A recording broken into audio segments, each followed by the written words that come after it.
the laws that control how atoms behave. It's the world of light and electricity and everything else that operates at the smallest of scales. Here, the fabric of space is random and chaotic. Rips and tears might be commonplace.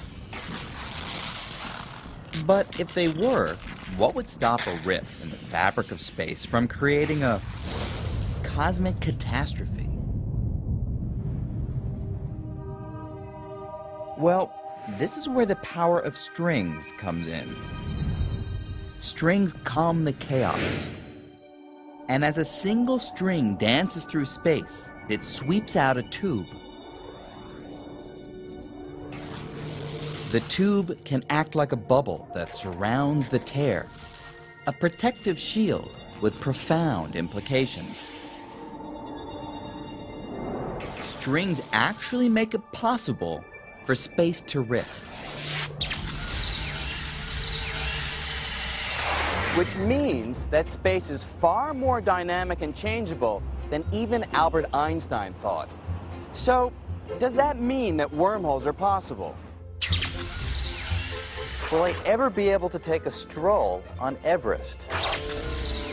Grab a baguette in Paris? And still make it back to New York in time for my morning meeting? It would be kind of cool, though it's still a very distant possibility. But one thing that is certain is that string theory is already showing us that the universe may be a lot stranger than any of us ever imagined. For example, string theory says we're surrounded by hidden dimensions, mysterious places beyond the familiar three-dimensional space we know.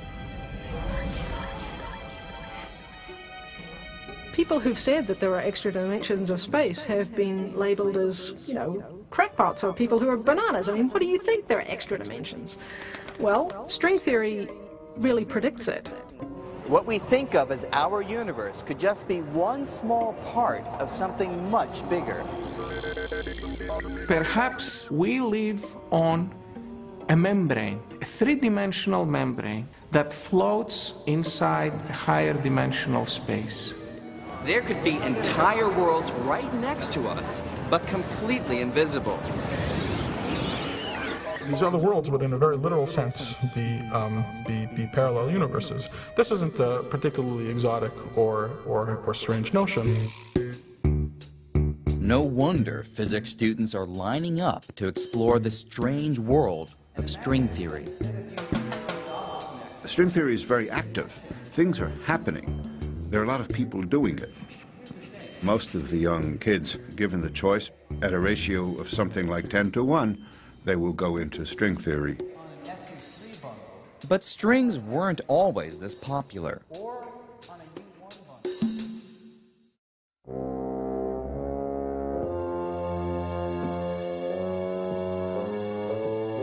The pioneers of string theory struggled for years, working alone on an idea that nobody else believed in.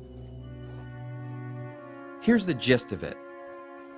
For decades, physicists believed that the tiniest bits inside an atom were point particles. Flying around the outside were the electrons, and inside were protons and neutrons, which were made up of quarks. But string theory says that what we thought were indivisible particles are actually tiny vibrating strings. It's nothing really mystical. It's a really tiny string. It either closes into its little circle or it has endpoints, but it's just a little string.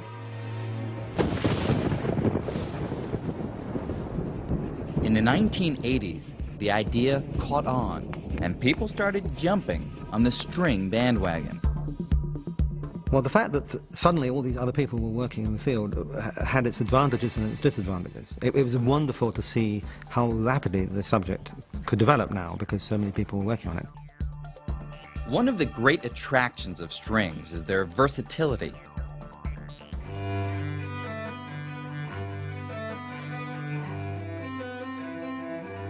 Just as the strings on a cello can vibrate at different frequencies, making all the individual musical notes, in the same way, the tiny strings of string theory vibrate and dance in different patterns, creating all the fundamental particles of nature. If this view is right, then put them all together and we get the grand and beautiful symphony that is our universe. What's really exciting about this is that it offers an amazing possibility. If we could only master the rhythms of strings, then we'd stand a good chance of explaining all the matter and all the forces of nature, from the tiniest subatomic particles to the galaxies of outer space.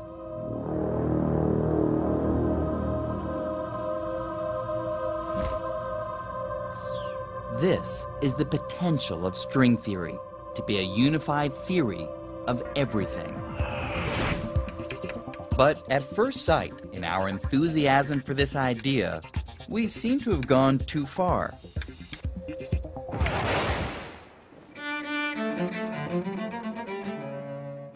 Because we didn't produce just one string theory, or even two. We somehow managed to come up with 5. 5 different string theories, each competing for the title of the theory of everything. And if there's going to be the fundamental theory of nature, there ought to be one of them. I suppose a number of string theorists thought, oh, that's fantastic, that's wonderful, and maybe one of these will end up being the right theory of the world. And yet there must have been a little nagging voice at the back of their head that said, well, why are there 5? With 5 competing players, the stage of string theory was looking a little crowded. The 5 theories had many things in common. For example, they all involved vibrating strings, but their mathematical details appeared to be quite different. Frankly, it was embarrassing. How could this unified theory of everything come in 5 different flavors? This was a case where more was definitely less. But then, something remarkable happened. This is Ed Witten. He's widely regarded as one of the world's greatest living physicists, perhaps even Einstein's successor.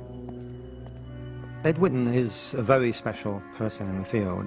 He clearly has a grasp, particularly of the underlying mathematical principles, which is far greater than most other people. Well, you know, we all think we're very smart, and he's so much smarter than the rest of us.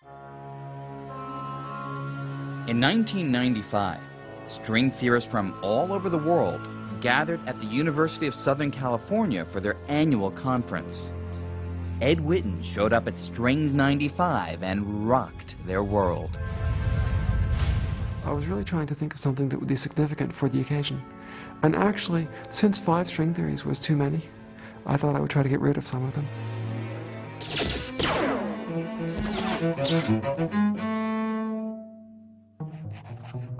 To solve the problem, Witten constructed a spectacular new way of looking at string theory. Ed announced that he had thought about it, and moreover, he had solved it. He was going to tell us the solution to every string theory in every dimension, which was an enormous claim, but coming from Ed, it was not so surprising. The atmosphere was electric because all of a sudden, string theory, which had been going through kind of doldrums, was given an incredible boost, a shot in the arm. Ed Witten gave his famous lecture, and he said a couple of words that got me interested.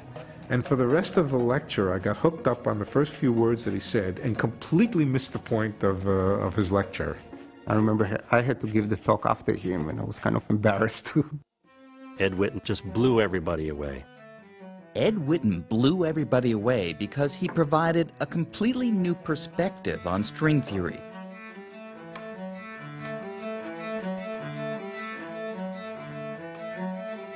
From this point of view, we could see that there weren't really 5 different theories. Like reflections in a wall of mirrors, what we thought were 5 theories turned out to be just 5 different ways of looking at the same thing.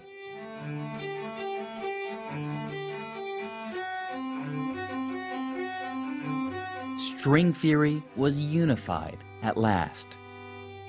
Witten's work sparked a breakthrough so revolutionary that it was given its own name, M theory, although no one really knows what the M stands for.